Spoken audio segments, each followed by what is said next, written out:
همین که این حرف از دهان خر درآمد، شیر در دل گفت این که خواهی نخواهی من را میخورد. پس بهتر است بزنم به چاک. هرچه باد یا از دستش جان به در میبرم یا میافتم به چنگش و زودتر تکلیفم روشن میشود. شیر دیگر معطل نکرد. خیز ورداشت وسط جنگل و مثل باد پا گذاشت به فرار. به نام خدا. دوستان عزیزم سلام. به کانال قصه ها و پندها خیلی خوش اومدید.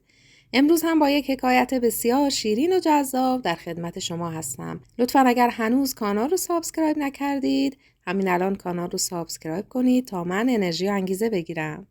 خارکنی خری داشت که تا میتوانست از گردش کار میکشید. صبحها سوارش میشد، میرفت به صحرا و عصرها همه خارهایی را که کنده بود بارش میکرد. و خودش هم میرفت آن بالا رو پشته خارها مینشست و برمیگشت به خانه و شبها یک مشت کاه پوسیده جلوش میریخت. خر از این زندگی به تنگ آمده بود و همیشه تو فکر بود راهی پیدا کند و یک جوری ریشش را از چنگ صاحبش بکشد بیرون. آخر سر عقلش تا اینجا قد داد که خودش را به ناخوشی بزند و دیگر به کاه لب نزند. یک شب که خسته و وامانده از صحرا برگشته بود خانه، خودش را انداخت زمین و دیگر کاه نخورد.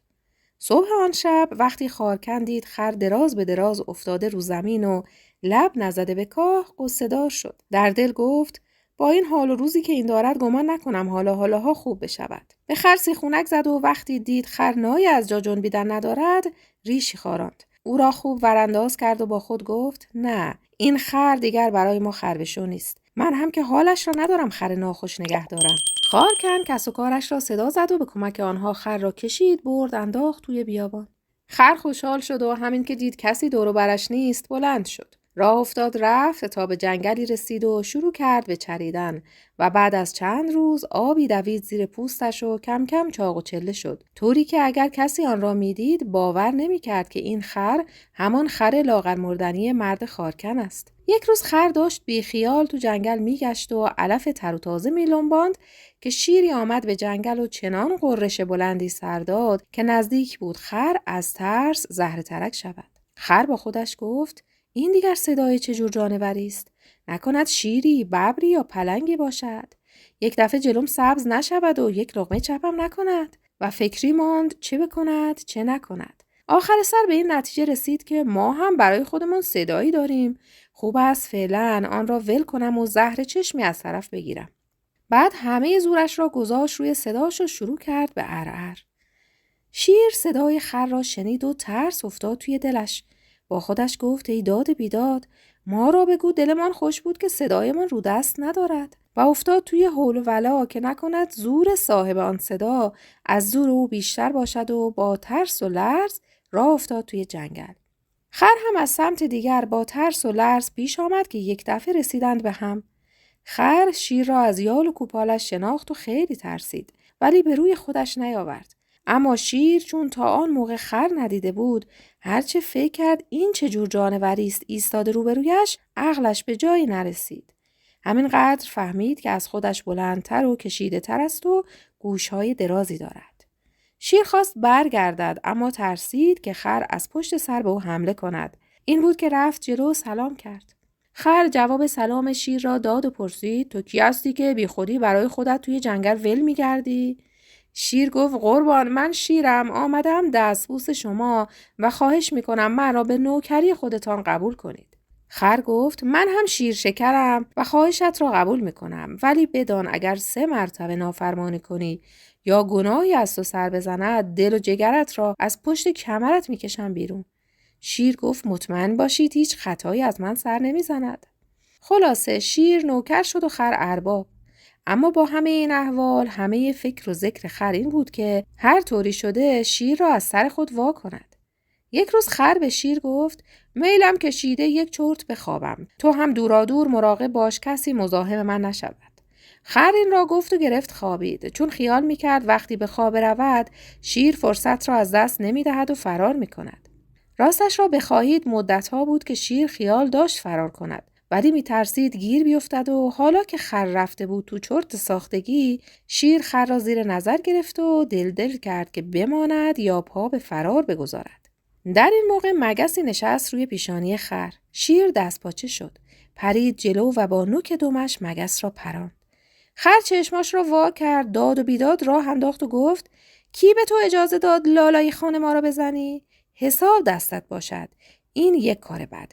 وای با حال و روزت اگر به دوم و سوم برسد. شیر گفت غلط کردم. دیگر این کار را نمی کنم. خر گفت تا ببینیم. خر فردای آن روز شیر را انداخته بود دنبال خودش و در جنگل میگشت و باز رفته بود تو این فکر که چجوری خودش را از دست شیر خلاص کند. یک دفعه از حواس پرتی پاش سرید و افتاد تو باطلاق و شروع کرد به دست و پا زدن. شیر مثل باد خودش را رساند به خر و تند رفت زیر شکمش و آوردش بیرون. خر هوار کشید. خیال کردی من آنقدر دست و پا چلفتیم که بیفتم توی باطلاق؟ نه، نشسته بودم سر قبر بابای خدا بیامرزم فاتحه‌ای بخوانم که تو نگذاشتی و بلندم کردی. شیر گفت نمیدانستم جناب شیر شکر، ببخشید. خر داد زد پرت و پلا نگو، این هم گناه دوم. حواست را خوب جمع کن که بار سوم حسابت با کرام الکاتبین است. شیر و خر با ترس و لرز چند روزی در کنار هم گذراندند و شب و روز تو نخ هم بودند تا یک روز گذارشان افتاد به کنار رودخانه‌ای و خر تازه فهمید خیلی تشنه است و از هول و هراس شیر مدتی یادش رفته آب بخورد. هول هولکی رفت توی رودخانه آب بخورد که یک دفعه آب جاکنش کرد و غلطاندش.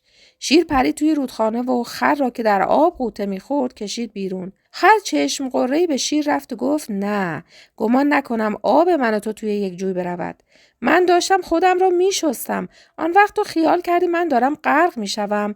من از دستت پاک کلافه شدم و دیگر نمیتوانم خنگ بازیت را تحمل کنم. الان حسابت را کف دستت میگذارم. همین که این حرف از دهان خر درآمد، شیر در دل گفت این که خواهی نخواهی من را میخورد. پس بهتر است بزنم به چاک، هرچه باد. یا از دستش جان به در میبرم یا میافتم به چنگش و زودتر تکلیفم روشن میشود. شیر دیگر معطل نکرد، خیز ورداشت وسط جنگل و مثل باد پا گذاشت به فرار. خر چند قدم دوید دنبال شیر، بعد ایستاد و فریاد کشید حیف که حوصله‌اش را ندارم، وگرنه گرفتنت برای من مثل آب خوردن است. اما بدان هر جا بری نوکرهایم دستگیرت می‌کنند و می‌آورندت خدمت خودم. آن وقت می‌دانم چطور نفلت کنم که همه شیرها از شنیدنش به لرزه بیفتند. شیر از هولش همینطور کج و معوج می‌دوید و گاهی از ترس به پشت سرش نگاه می‌کرد که به روباهی رسید. روباه پرسید ای سلطان جنگل، چه شده که مثل گربه گیج و ویژ قیقاج می‌روی و هی نگاه می‌کنی به پشت سرت؟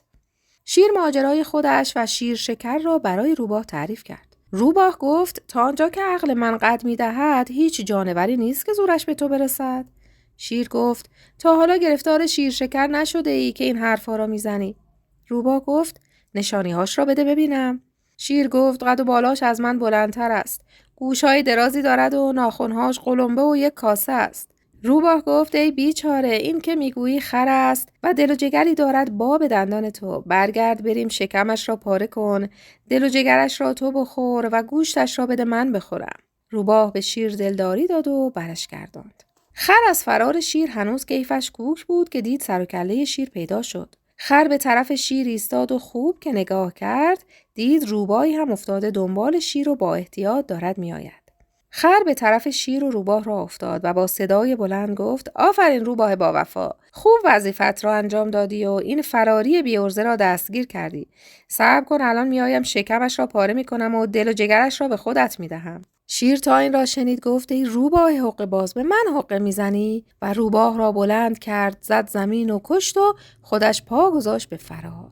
خر یک بار دیگر همه زورش را گذاشت روی صداش و شروع کرد به عرعر و شیر از هولش تندتر دوید.